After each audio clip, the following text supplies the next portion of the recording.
Hey, it's Rob, Reyff Designs, and I'm back. And we're doing another episode on the Indian Scout Bobber.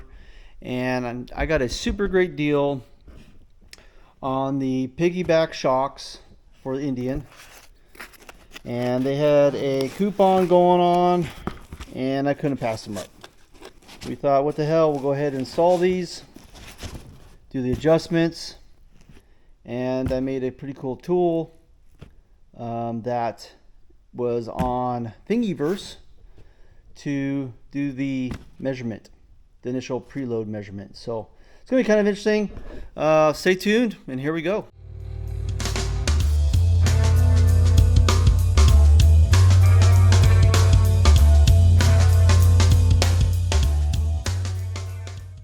All right, like I said in the very beginning of this, that we're putting on some Indian piggyback shocks, and they have a rebound, they have your compression adjustment, and I have to set the preload initially on these things, right? So a buddy of mine, Ray, call out to you or shout out to you, he sent me a link to Thingiverse for this cool little Indian tool, preload tool.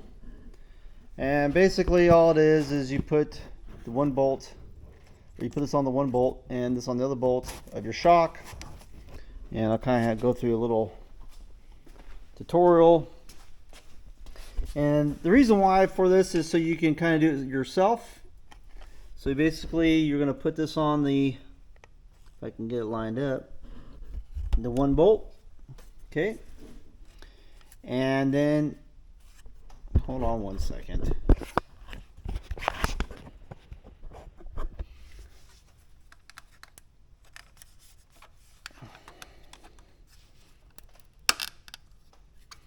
All right, how this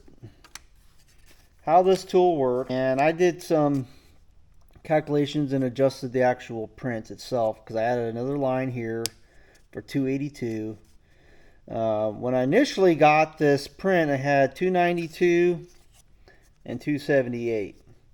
But this preload for this Indian Scout Bobber is supposed to be at 282, and so that's what we're going to put it at. And that's the measurement that's in the book. So to set the preload, once my sun shows up, we will basically put this on here on the one bolt. You put on the other bolt. If I can get it lined up.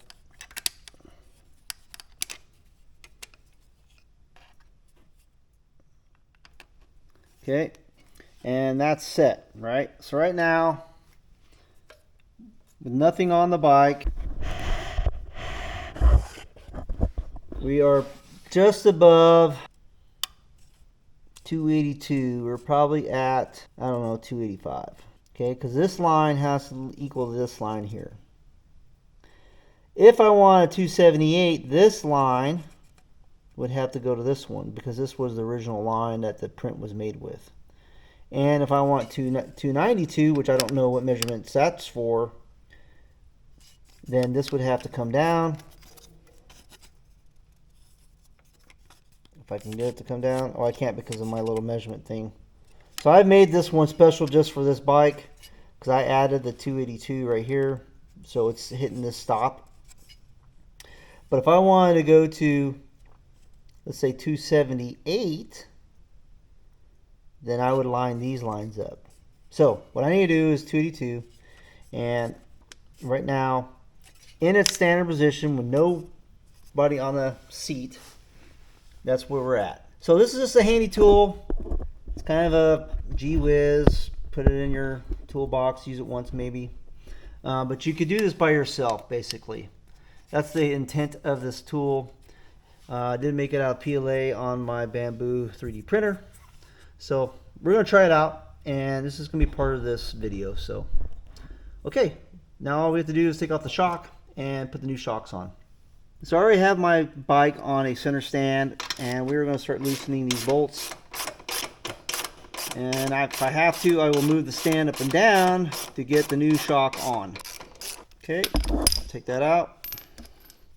Okay, now we'll take the top one out.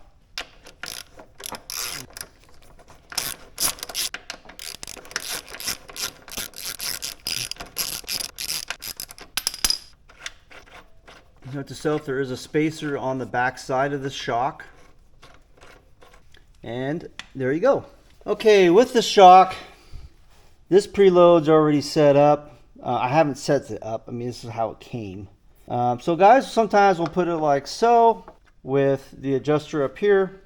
And some guys will put it down like this. And the reasoning for that is because of saddlebags. So we're going to do it this way because we plan on putting saddlebags on. So we're going to go ahead and do that now as far as put it in like so.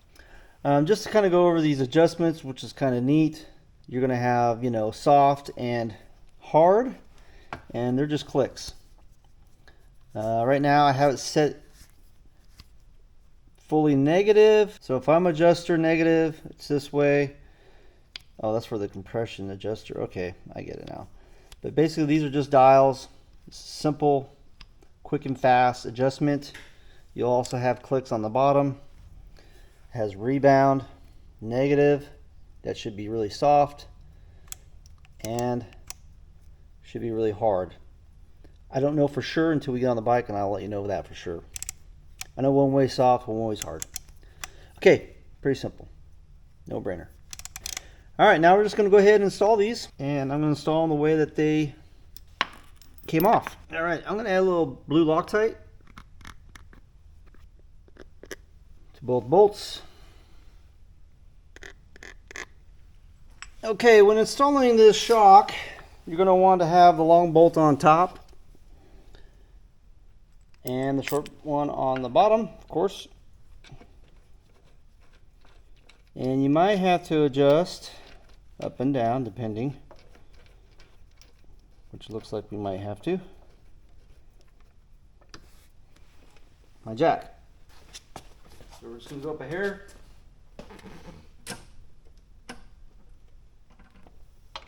Up a little hair more, a little bit more. And just a little bit more.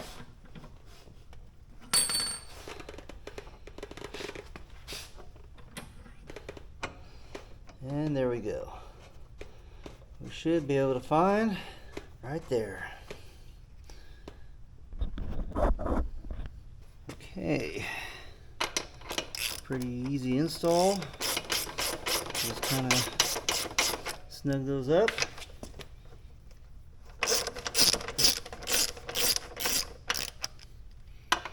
Again, the reason why we put this on the bottom was because the fact that we're probably going to have saddlebags later on. I'm basically going to repeat the other side. I'm going to add some blue Loctite. Add it right here.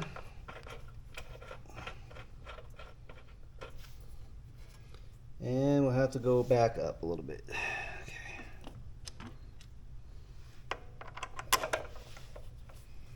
All right, we're almost there. We're like a smidgen away. Woo! Well, I almost have it twice now. Need to get that baby started. I don't know if this is me or if it feels like it's about to fall. Okay.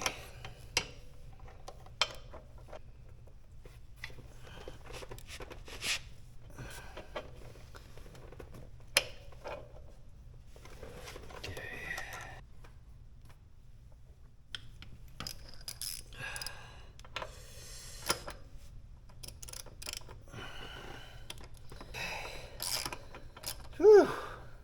All right. Luckily you didn't see a mishap. And if you did, I would probably just edit it out. Those are snug. I'm going to put it back on the jack and torque. All right.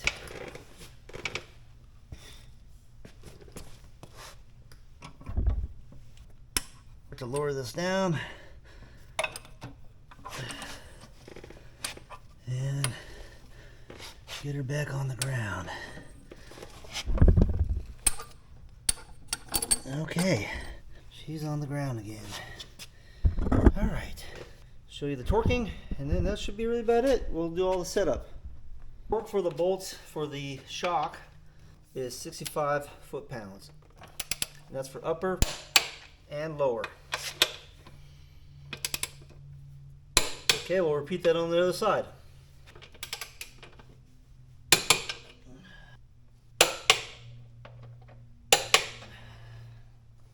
All right, next we're going to set up the shock, and I have my son here, Nolan, who's about, how much do you weigh? 140. 140. All right, so it weighs 140. So I put my handy dandy tool on here that I made, and I have actually measured it on my 3D printer. And I need to be, these lines need to be right here. So I know that just by mere fact of doing this a couple times. So I have 2 spanner wrenches. I believe that's what these are called. The ER40 fits better than the 32. Actually, I think the 32 fits better. I've got some tape on here just so I can not have this all buttered up. I've made 2 of these tools, and that they should be the same on each side. So if I go to 282 and I put this one on 282, I've changed these up a few times, and so now these should be basically identical, which they are. So we're going to put one on one side, and I'm going to adjust both sides. Could you use I've seen many people use, like a center with a nail. I've seen other people do different other things. Okay, so while he's on here, we are going to bring this down for our preload. I'm not sure which direction I have to go. We got to figure that out next.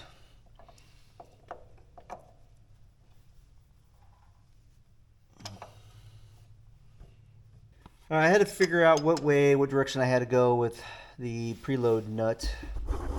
When we initially started, go ahead and sit back up. You can see how far we're off right here. You could do this by yourself if you have like one of these handy dandy little cool tools, I guess. So my son's going to sit back down on it. And so now we need to loosen this more, this nut, to try to achieve, and I'm not sure if we're going to get there or not. So we're going to keep on adjusting this nut. I'll get back with you. I'm actually loosening this nut here to achieve that dimension. It's 282 for the bobber. So I'm going to keep on going, and hopefully we can get there.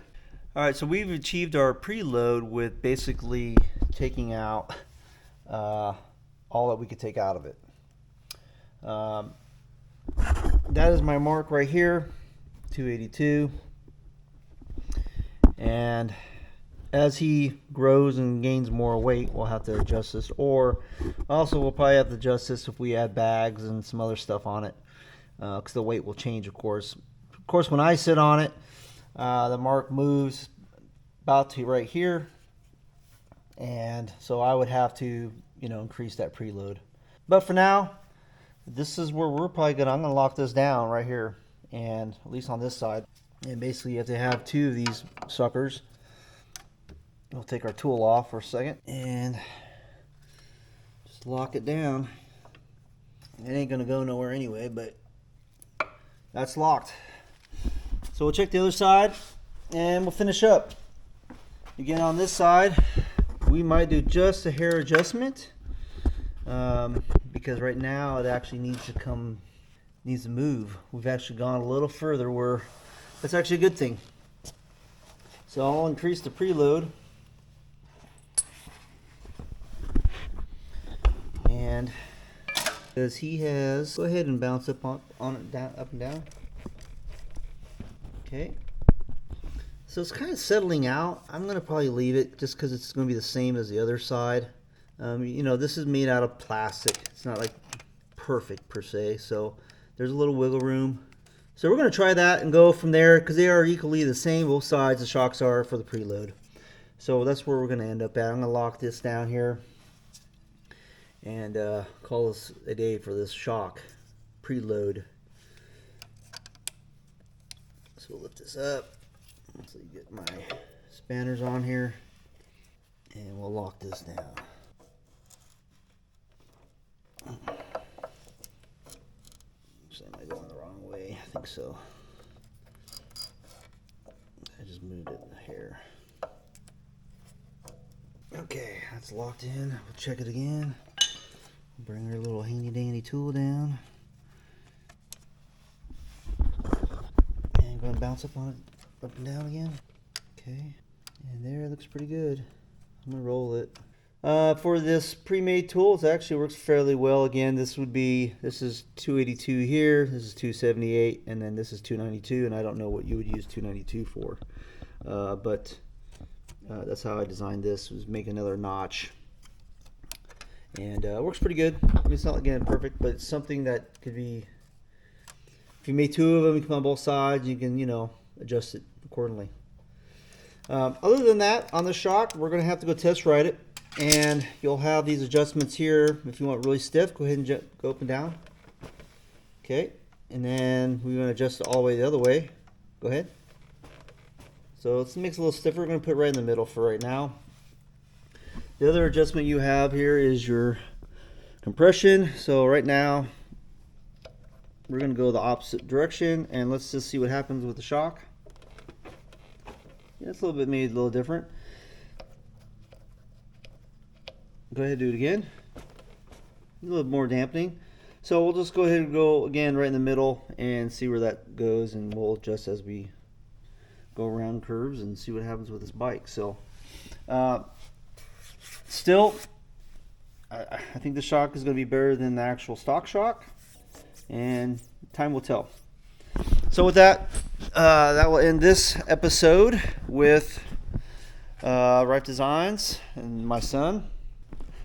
So we're going to take off. Alrighty. If you can't, always subscribe, like, ring the bell. You know what to do. Helps out the channel. And hopefully by the time you see this video, I've hit 1,000 people, 1,000 followers. It's a big thing for me. Been at this for a while. So, all right. We'll see you soon. Later.